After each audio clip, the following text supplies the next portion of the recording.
반 줄밖에 안 나올 때가 참 많아요. 참 내가 힘든데 그래서 막 적어서 오고 있는데 아무래도 좀 바쁜 일이라서 그래서 지금 원고가 사실은 반도 안 보여요. 어려움이 좀 있는데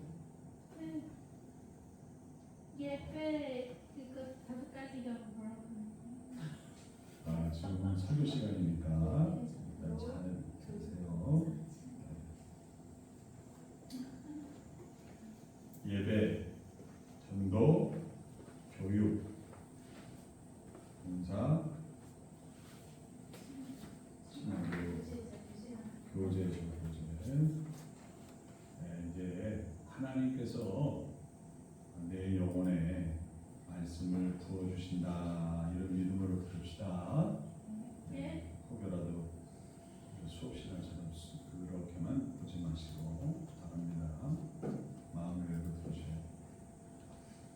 자, 이제 이것도 우리가 놓치면 안 되는 그런 것인데 보게 되어서 오늘 사도행전 2장 44절에서 47절까지 나와 있는 모습이 교회 안에서 일어나는 교제의 가장 이상적인 모범적인 모습이다라고 볼 수가 있어요. 근데 이것은 결과고 이렇게 되기까지 하나님께서 어떻게 인도하셨길래 이런 아름다운 교제들이 일어나고 결과는 47절에 보니까 하나님을 찬미하며 또 온 백성에게 칭송을 받으니 교회 안에는 찬양이 넘치고 교회 밖에서는 이들을 칭송함이 칭찬함이 넘치고 그래서 결과적으로 뭐예요? 주께서 구원받는 사람을 날마다 더하게 하십니다. 교회 안에 친교가 참으로 잘 이루어짐으로 말미암아 교회 안에는 찬양이 넘치고 교회 밖에는 교인들을 칭찬함이 넘치고 그래서 구원받는 사람이 이 전도가 절로 되었다는 얘기죠.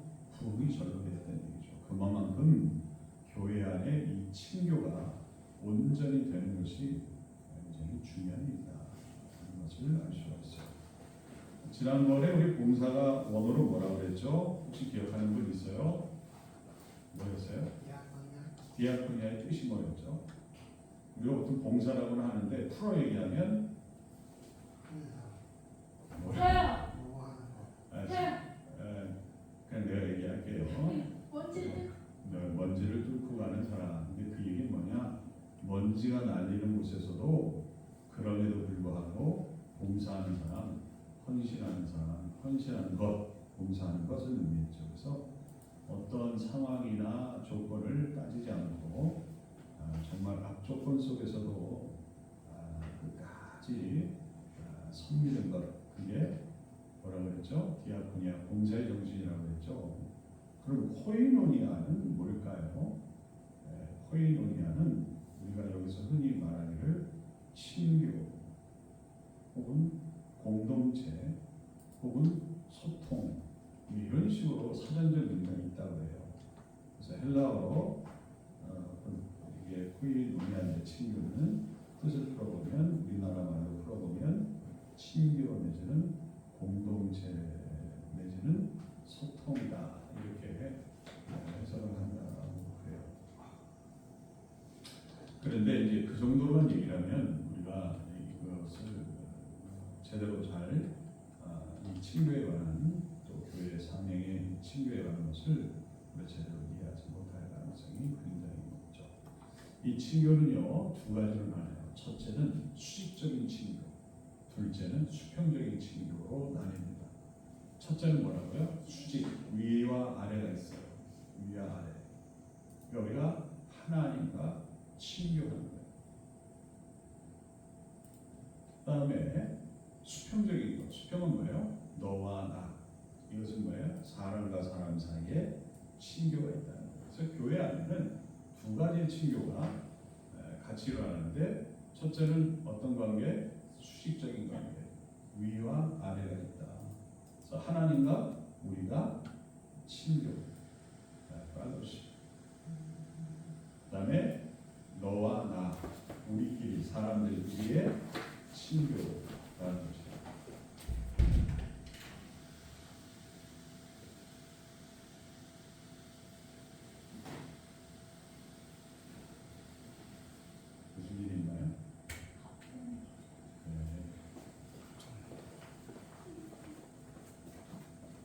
여기서 중요한 것은 이 친교는 절대적으로 중요한 것은 뭐냐면 우리가 사도신경으로 고백할 때 뭐라 그러죠? 그럼 나중에 얘기하고 이것이 누구 안에서 이 누구의 주관 안에서 하나님과의 교제가 일어나고 사람과 사람과의 교제가 일어나는 것이 바로 그것은 성령 안에서다. 누구 안에서? 성령 안에서 일어나는 것이라는 것이에요. 절대로 우리가 원하는 대로 우리의 방식대로 하나님과 교제를 나누어서도 안 되고 사람과 사람, 또 교인과 교인이 사람이 원하는 방향 안에서 교제를 나누거나 친교를 맺는 것은 절대 금지다. 누구 안에서? 성령 안에서 이루어져야 한다는 것을 우리는 잊지 말아야 된다는 거예요. 세상은 그냥 사람들 좋은 마음으로 서로 교제를 하지요. 친교를 맺는단 말이에요. 그런데 거기에는 죄악도 있고 미움도 있고 갈등도 있고 심지어 연합해서 악을 행하기도 하고 이런 일들이 있단 말이에요. 그렇기 때문에 철저하게 교회 안에서의 친교는 거룩한 영이시요 진리의 영이시요 하나님의 영이신 하나님의 뜻대로 우리를 인도하실 성령의 인도함대로 주관함대로 하나님과의 교제가 있고 사람과 사람과의 교제가 있어야 되는 줄로 믿습니다. 아멘이죠. 여러분들 이거 이해되죠? 그렇죠? 이 차이가 있기 때문에 교회 안에서 교인들끼리 너무 친하다 보면 그게 침묵이 될 때가 있어요. 우리가 왜 교회에서 만났는지를 잊어버리고 엉뚱한 방향으로 흐르는 경우가 있어요. 제가 미국에서 목회할 때도 교인들한테 우리의 만남에 대한 분명한 이유를 잊어버리지 마십시오.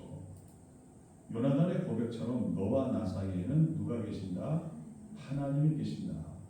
요나단이 다윗에게 얘기를 했어요.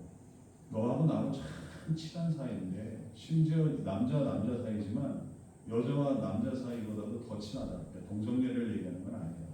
요나단이 다윗을 사랑했던 이유는 그가 하나님이 택해 잡아 쓰는 사람이라는 것을 알고 그를 귀히 여겼고 그를 좋은 눈으로 축복의 눈으로 보았기 때문에 점점 좋아졌는데 그게 바로 성령 안에서 교제하는 거예요.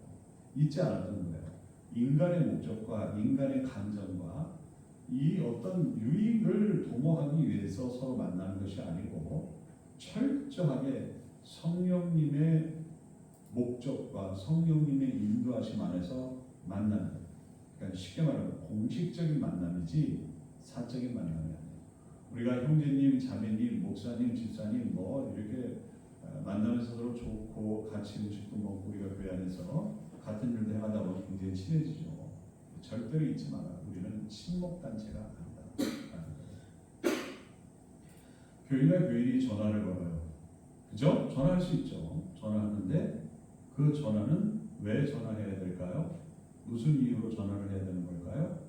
누구에 대해서 흉을 보거나 세상 얘기를 하거나 심심해서라기보다는 그 전화를 만약에 했다면 무슨 목적으로 해야 될까요?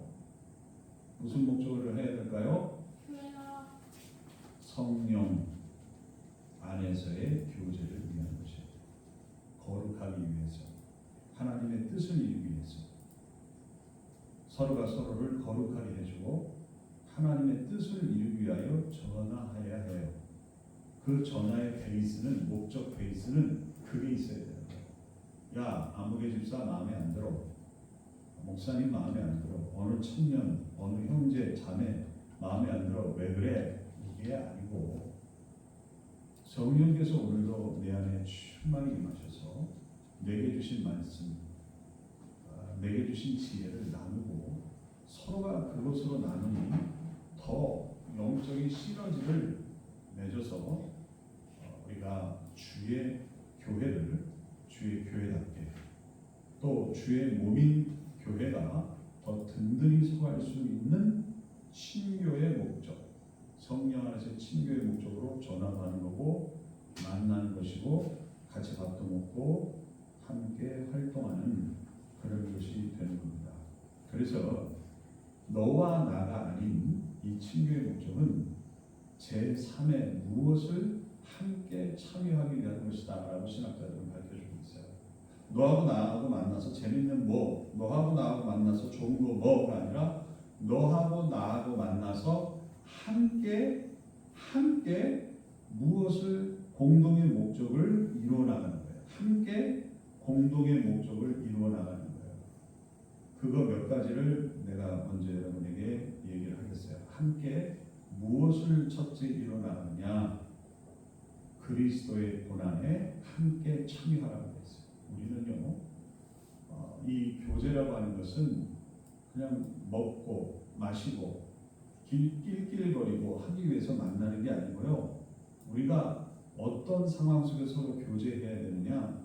그리스도의 고난에 함께 참여하면서 그 상황 속에서 서로 교제하라는 거예요. 그 상황 속에서 어디에 참여하면서 그리스도의 고난에 참여하면서 서로가 그 상황 속에서 교제하는 거예요. 상황 설정을 하는 거예요. 어디에 참여하면서 그리스도의 고난에 참여하면서 그 안에서 비로소 교제를 하는 거예요. 아무런 목적도 없이 세상의 어떤 친목단체처럼 감정을 나누고 시간을 나누고 취미를 나누고 정치를 나누는 그런 친목이 아니라 성령의 철저한 인도하심을 따라 그리스도의 고난에 먼저 함께 참여하는 자가 되어야 되는 거예요. 그리스도의 고난 중에 고난은 무엇이죠? 십자가예요. 십자가의 고난에 일단 우리가 함께 참여할 수 있는 자들이 되어야 돼요. 우리가 같이 십자가의 고난에 참여한 경험이 없으면 우리는 서로 위험한 존재가 되는 거예요. 이 사람과 내가 만나서 하나님의 뜻을 이루고 좋은 교회를 이룰 확률이 굉장히 낮아져요. 교회를 통해서 서로를 타락시키고 교회를 흔들어버릴 사람들이 되니 십상인 거예요. 우리가 같이 예수 그리스도의 십자가의 고난에 같이 참여해서 그 안에서 그 예수 그리스도의 고난에 대하여 서로 나누고 그 고난에서 나누는 가운데 십자가의 고난이 무엇인지 서로가 가르쳐주고 그 십자가의 고난을 체험하면서 서로가 정말로 거듭날 수 있도록 도와주고 예수 그리스도의 십자가의 고난을 실파하지 않고 그 고난을 끝까지 견지할 수 있는 믿음을 가질 수 있도록 서로 권면해주고 기도해주고 칭찬해주고 견뎌주고 기대어주고 붙잡아주고 하는 것이에요.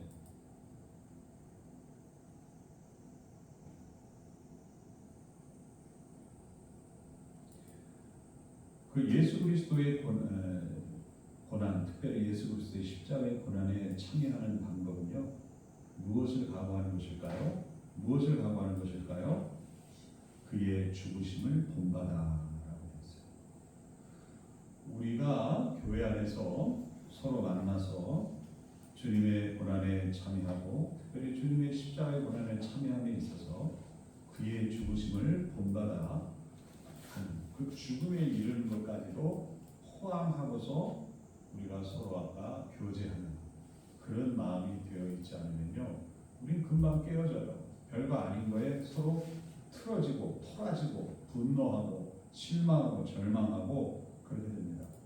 예를 들어 찬양단을 하는 데 있어서 자꾸만 지쳐 그 죽으심에 본받아 가는 정도가 아니다 보면 바쁘거나 실증 나거나 짜증 나거나 뭐 나한테 어떤 더 좋은 일이 있거나 그러면 주님 맡겨주신 이 찬양단을 통해서 죽기까지 충성을 하면서 서로 돕고 기도해주고 서로가 영적인 시너지를 내면서 정말 주님의 그 진리 되시고 생명 되시고 그래서 이로 말미암아 이것이 교회 밖으로까지 이 생명력이 넘쳐나도록 이런 일을 함께 하지 않으면요,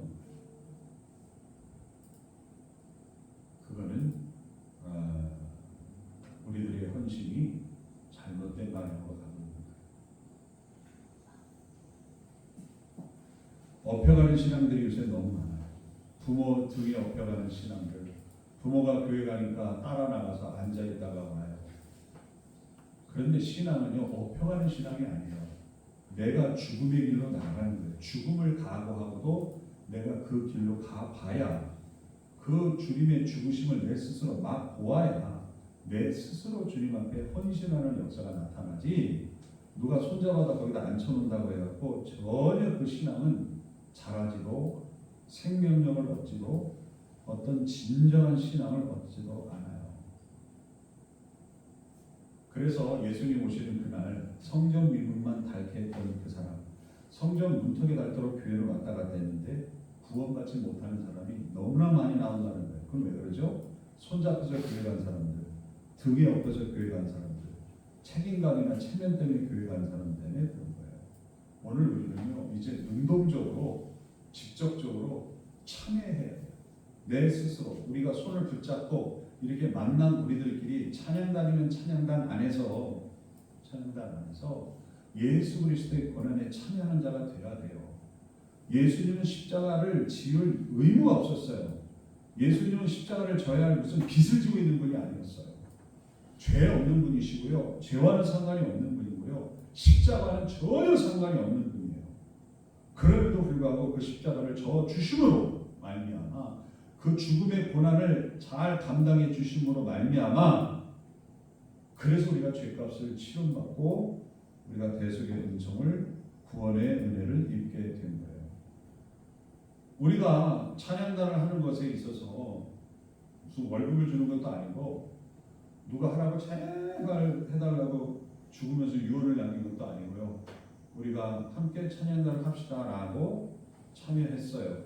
그러면 이건 어느 정도까지 각오라고 가야 되냐면, 그리스도의 고난에 동참하는 마음, 심지어 십자가의 고난에 동참하는 각오를 하지 않고는 함께 이 찬양단을 주님의 영광을 위해, 주님의 뜻을 위해 이루어가기가, 감당해가기가 너무나 어렵다는 거예요.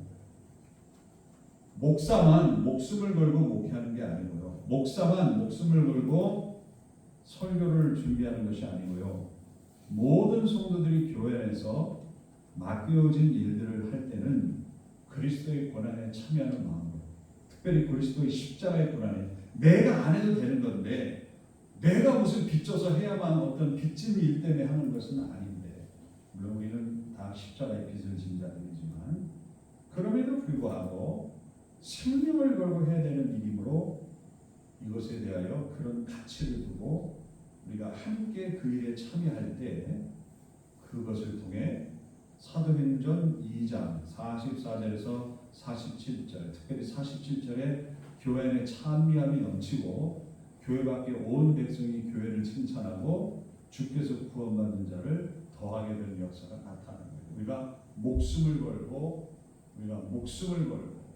그리스도의 고난에 참여하는 마음으로 헌신에 함께 참여할 때 이런 일들이 일어나지, 안 그러면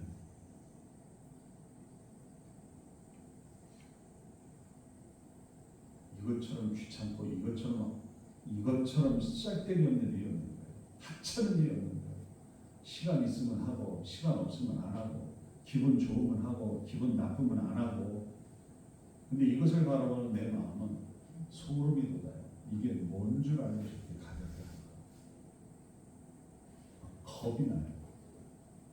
예수님은 우리를 위하여 한눈 팔지도 않으시고, 싫다고 쉬고 귀찮다고 쉬고 바쁘다고 쉬고 나 할 일 있다고 쉬고 하지 않으시고, 한 번도 한눈을 팔지 않으시고 오로지 우리만 바라보면서 온몸을 찢기시고 모욕당하시고 숨을 헐떡이며 6시간이나 매달리시고 십자가에 매달려, 아니 십자가 칠 필요도 없는데, 빚진 것도 없는데, 해야만 하는 것도 아닌데, 죄와 상관이 없는 분인데, 그러나 우리 살리시겠다고, 우리 구원시키겠다고 한눈 팔지 않으시고 이렇게 온갖 정성과 그 모든 것을 희생하고 심지어 죽어주시기까지 그 고난에 참여하시고 그 죽음에 참여하신 바 되었는데, 그래서 우리와 함께 할 수 있게 되었고 우리가 주님과 함께 할 수 있는 그 길을 열어놓으셨는데, 우리는 바빠, 기분 나빠, 외로워, 우울해, 배고파, 공부해야 돼, 일해야 돼, 아차 깜빡 잊어먹었다. 나는 그런 모습을 보면 숨이 막혀요. 십자가의 고난, 예수께서 십자가의 고난을 어떻게 경험했는지를 알기야. 숨이 막혀, 숨이 막혀. 자식을 낳았는데 자식에서 너 왜 그렇게 사니? 부모가 안타까워서 얘기할 때 그때 자식이 대꾸하는 말이 왜 낳았어요? 그럼 낳지 말지. 그럴 때 부모가 어떨까요? 머리가 터져 나가는 것 같아요. 자식이 그런 얘기야. 생명을 다해서 내 몸에 진을 쥐어 짜서 키워놨는데 잘 되라고 한 소리를 듣고 그걸 너무 무가치하게 여기면서 왜 낳았어요? 그럼 낳지 말지. 낳았으면 최선을 다해서 잘 키워야지. 그 부모가 그래야 되는 거 아니에요? 이런 식으로 얘기를 해버리면 대답할 말도 없고 살아갈 기분을 잃어버릴 수 있어요.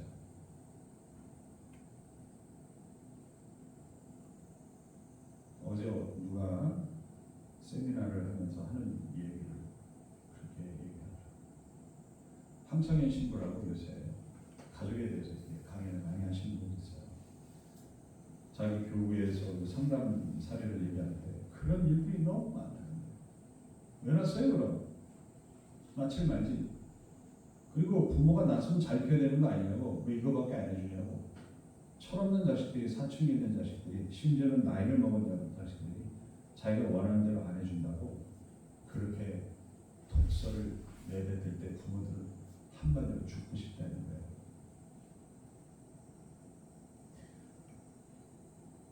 그리스도께서 어떠한 희생을 하셨는지, 그리스도께서 십자가에서 우리를 위하여 어떠한 고통과 모욕을 당하고 죽으셨는지를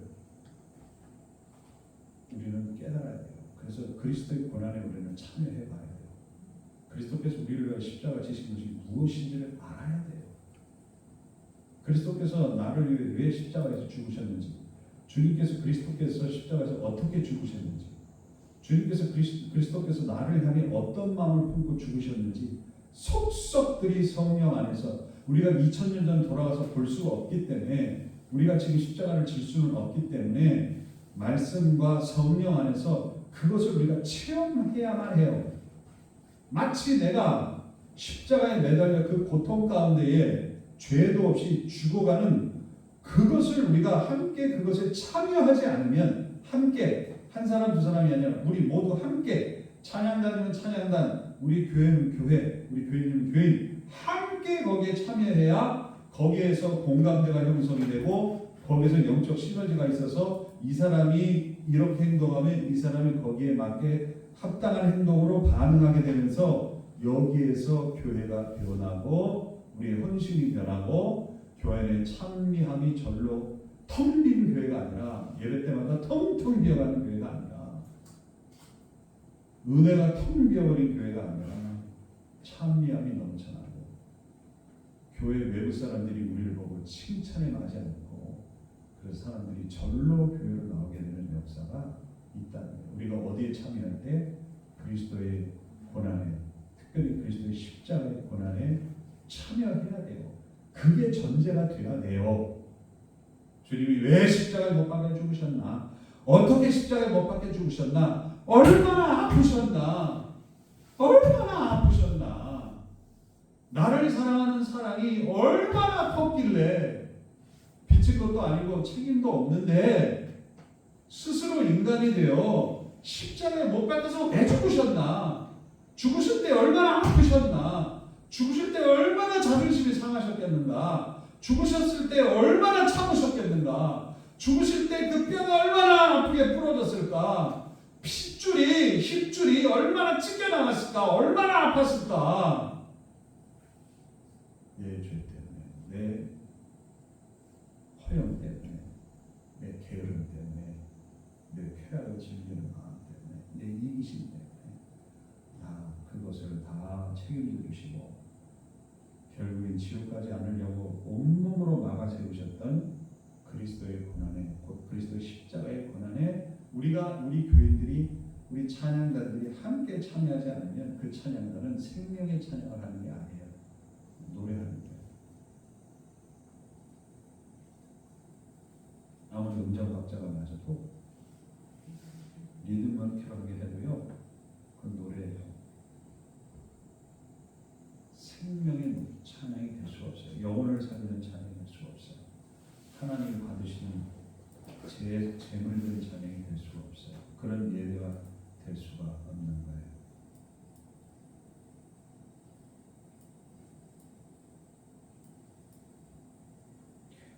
고린도전서 10장 16절에 보면 우리는 그리스도의 몸에 참여함이 돼야 돼요. 그리스도의 피에 참여함이 돼야 된다. 그게 교회가 됩니다. 그것이 전제가 되지 않으면, 그러니까 다시 말해요. 우리끼리 만나서 밥 먹고 기길거리고 기글거리고 이게 교제가 아니고요. 친교가 아니고요. 그리스도의 몸 안에 우리가 들어가는 거예요.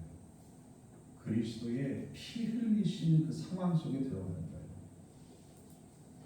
거기서 그리스도의 피를 흘리시는 상황 속에 들어가면서 나 마음 아파 이렇게 누군가 반응했어요. 그러면 그것을 들은 어떤 다른 교회 공동체가 하는 이야기가 나 너무 죄송해. 이런 교제를 의미하는 거예요. 야! 떡볶이 먹으러 가자! 교회는 치교단체래. 이게 아니에요. 뭘 같이 사 먹으러 가지 말라는 얘기가 아니라 뭐가 전제가 되고 뭐가 근본이. 자, 우리 수련회 가자! 가서 이것도 먹고 저것도 먹고 뭐 수영 가고 뭐 하고 다 좋아요. 할 수 있어요.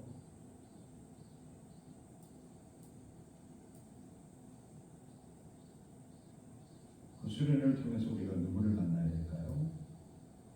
누구를 만나야 될까요? 예, 하나님 그 예수 그리스도를 만나야 돼요. 생생하게 만나야 돼요. 그분의 몸을 만나고 그분의 피 흘리심을 만나야 돼요. 자, 예수님께서 변화산상에 제자 셋을 데리고 올라갑니다. 그리고 거기서 예수님이 자신의 본체를 보여주세요. 그들이 예수님을 바라볼 수 없을 만큼 그 얼굴이 환하게 빛납니다. 인간으로는 바라볼 수 없는 예수님의 원래 모습을 보여주니까 그 제자들이 예수님을 바라볼 수 없을 정도로 영광에 빛났대요. 베드로가 그 감동이 얼마나 넘쳤는지 초막 셋을 줬어요. 거기서 본 믿음의 선진들, 그 선진들을 위해서 초막을 잡고 자기 안 내려가야 되는 거예요. 거기서 살겠대. 거기서 수련회는요, 주님 보러 가는 거예요. 주님의 본체를 보러 가는 거예요.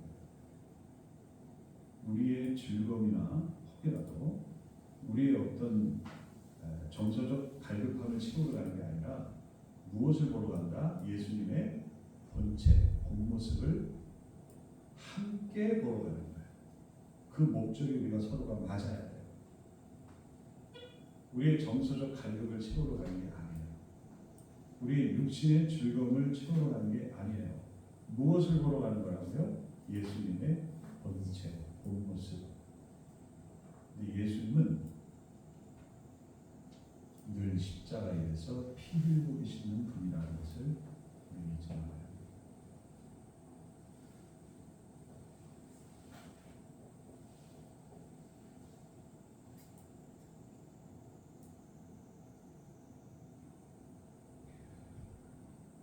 고린도전서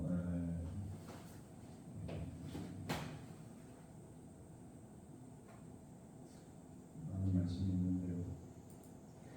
고린도전서 11장 안에 보면 하나님의 말씀을 함께 듣고 주님의 만찬에 참여하는 그런 일이 일어나게 됩니다. 주님의 만찬, 성만찬을 의미하는 것이죠. 저희 소위 말 쉽게 말해서 예배를 드리고 그 끝 순서로 뭘 했냐면 성만찬을 하는 장면이 나와요. 여기서 주님 앞에 온전히 예배하고 말씀을 듣고 그리고 성만찬식을 거행합니다. 그러니까 교회 그 결론이 뭐냐면 성만찬식인 거예요. 예배의 결론이 뭐였다? 성만찬식이에요. 그러면 성만찬식에서 우리가 떡을 떼고 주의 잔을 나누잖아요. 그죠? 이것도 아까 말한 수직적인 것과 수평적인 것이 그 안에 나타나는 거예요. 성만찬식을 통해서 우리는 주님의 몸을 먹고 주님의 피를 마시게 되잖아요. 그죠? 이것은 뭐냐면 일단은 우리가 누구와 함께 되기 위함이다. 예수님의 몸을 먹고 예수님의 피를 마심으로 이것은 주님이 우리가 뭐 되기 위하시는 거예요? 하나 되기 위한 거예요. 하나 되기 위한 거예요. 자, 그리고 거기서 같이 성만찬식에 참여하는 분들이 있죠. 그것은 뭐냐? 주 안에서 우리가 하나 되잖아요. 근데 그 공통 분모는 주님의 몸이요, 주님의 거룩하신 몸이요, 주님의 보혈, 죄를 씻기는 보혈이 우리의 공통 분모, 우리의 삶의 주제, 우리의 이야기의 주제, 우리의 헌신의 주제, 우리의 교제의 주제가 되어야 된다는 거예요. 예배의 결론은 그렇게 끝나야 된다. 우리가 예배를 다 드리고 누가 하나 돼요? 주님과 하나 되고, 그리고 주님 안에서 우리가 하나 되는 것이 예배에 뭐가 돼야 된다? 결론이 돼야 된다. 그리고 그게 교회가 돼야 된다. 주님과의 끊임없는 교제, 주님 안에서 또 성령 안에서 하나 되기 위한 끊임없는 교제. 그런 주님의 거룩한 몸이 되기 위해서 노력하고 서로가 주님의 거룩한 보혈로 우리 씻김 받은 자로서 합당하게, 이거는 우리가 배울 거예요. 성화나 이런 걸 통해서 서로가 끝없이 죄짓지 않고 살아갈 수 있도록 힘주고 서로가 기도해주고 말씀과 권면으로 붙잡아주는 거, 이게 교제인 거예요. 떡볶이 먹으러 가잖아요. 그건 정말 교회의 어떤 같은 교회에 대해서 어떤 그냥 일상 중에 하나로 더 근본적인 걸 얘기하는 거예요.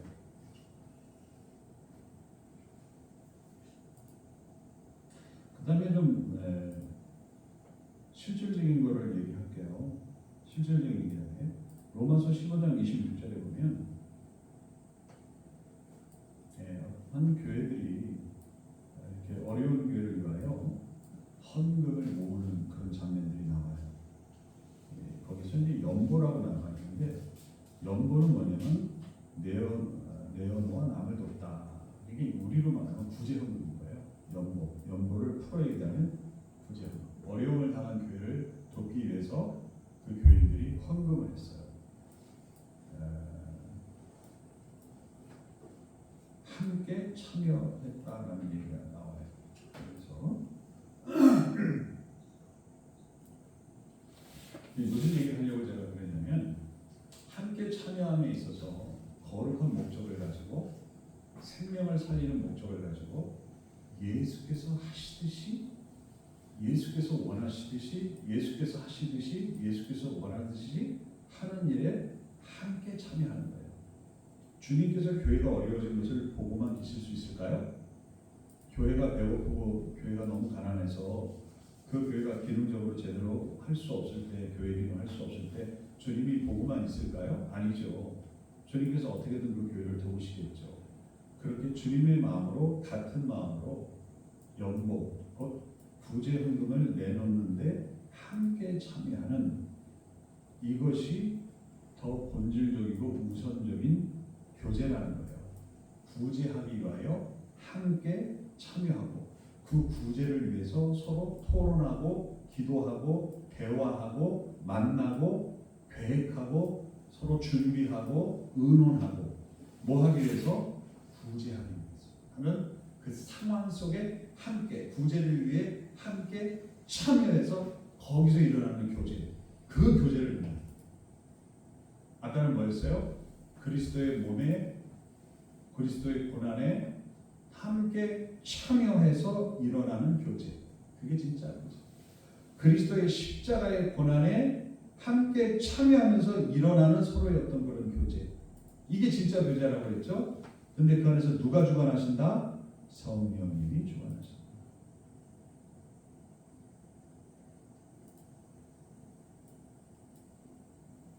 그러다 보면 사도행전 4장에 보면 교회 안에 찬미가 넘치고 교회 밖에서는 칭찬이 넘치고 그래서 많은 사람들이 구원받고 전도받는 역사가 일어나고 예배의 결론은 어떻게 된다? 주님과 예배 끝에 주님과 하나 되고 주님 안에서 우리가 하나 되는 예배로 항상 끝나게 된다는 거예요.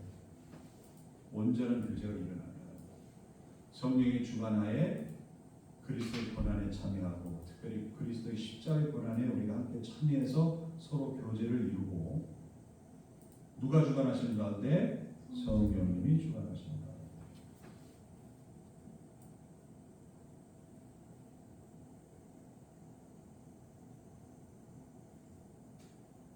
그래서 실질적인 문제들 가운데 이제 어떤 우리가 상황 속에서 구제하기 위하여 구제함을 위하여 함께 거기에 참여하고 거기서 일어나는 교제가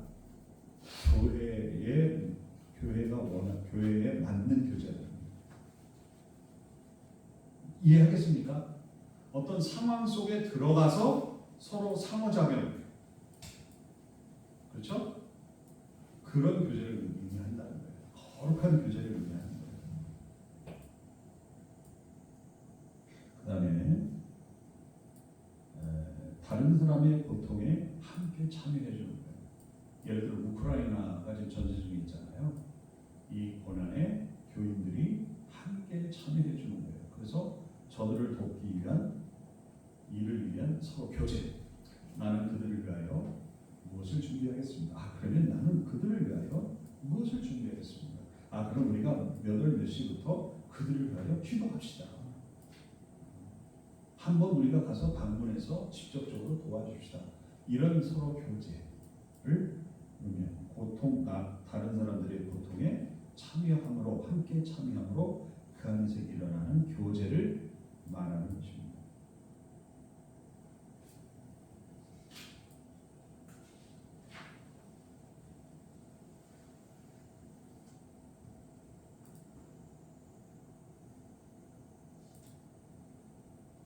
고린도전서 12장 13절에 우리가 유대인이나 헬라인이나 종이나 자유자나 다 한 성령으로 세례를 받아 한 몸이 되었고 또 다 한 성령을 마시게 하셨느니라.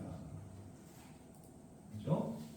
우리가 교제함에 있어서 철저하게 성령으로 교제하는 것이 그것을 의미하는 것이에요. 절대로 우리의 감정이나 필요나 세상의 어떤 유행이나 그런 것이 아니고 철저하게 성령의 주관하심을 통해서 그리스도의 고난에 참여하고 또 이웃을 돕는 일에 참여하고 또 성찬에 참여하고 예배에 참여하고 해서 그래서 일어나는 거룩한 교제를 통해 교회가 하나님의 찬양하심이 넘치고 교회 바깥 사람들에게는 칭찬이 넘쳐서 그것을 통해 구원받는 수가 날마다 더하는 은혜가 있기를